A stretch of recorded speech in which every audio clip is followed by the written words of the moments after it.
મિત્રો આજકાલ social media પર અફવા ફેલાઈ રહી છે કે વડનગરમાં આવેલું પીએમ મોદીનું ઘર ગેરકાયદેસર હોવાથી ચલાવવામાં આવશે બુલડોઝર। શું છે સત્ય? ચાલો આપણે વિસ્તારથી જાણીએ। મિત્રો કલ્પના કરો એક એવી જગ્યાની જે સાંકડી ગલીઓ છે, માટીની દિવાલોવાળું એક નાનકડું ઘર છે ને છત પર પતરા છે।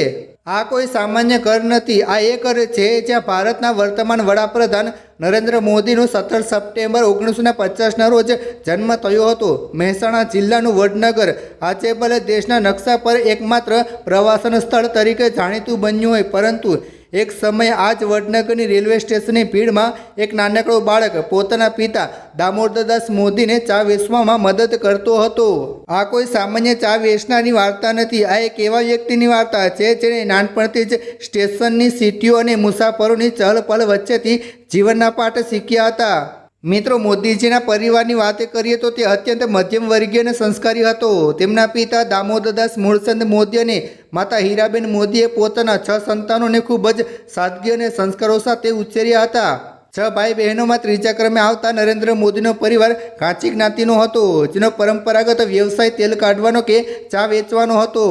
આજે જ્યારે આપણે તેમના ભાઈઓને જોઈએ છીએ ત્યારે નવાઈ લાગે છે કે આટલા મોટા પદ પર હોવા છતાં તેમનો પરિવાર કેટલો સાદો છે। સૌથી મોટા ભાઈ સોમાભાઈ નિવૃત્ત જીવન જીવી રહ્યા છે અને વૃદ્ધાશ્રમ ચલાવે છે। અમૃતભાઈ એક સામાન્ય નિવૃત્ત જીવન પસાર કરી રહ્યા છે। પ્રહલાદભાઈ મોદી પોતાની દુકાન ચલાવે છે અને સૌથી નાના પંકજભાઈ પણ એક અત્યંત સામાન્ય જીવન જીવે છે। આ પરિવારની સાદગી જ સાબિત કરે છે કે સત્તા અને સંપત્તિ કરતાં સંસ્કારોનું મૂલ્ય તેમના માટે કેટલું વિશેષ હતું। મોદીજીનું બાળપણ માત્ર ચા વેચવા પૂરતું સીમિત નહોતું। વડનગરની શાળામાં ભણતા નરેન્દ્રભાઈ ખૂબ જ ઉત્સાહી હતા।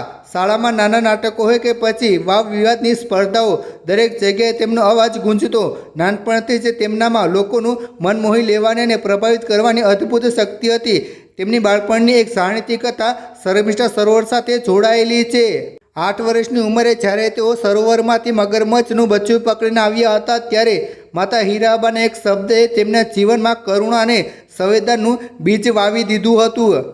માને એક જ વાક્યથી કે બચ્ચાને માથી અલગ ન કરાય, તેમણે તે મગરમચ્છના બચ્ચાને પાછું સરોવરમાં છોડી દીધું હતું। આ ઘટના દર્શાવે છે કે તેમનામાં નાનપણથી જ દરેક જીવ પ્રત્યેની કેટલી સહાનુભૂતિ હતી।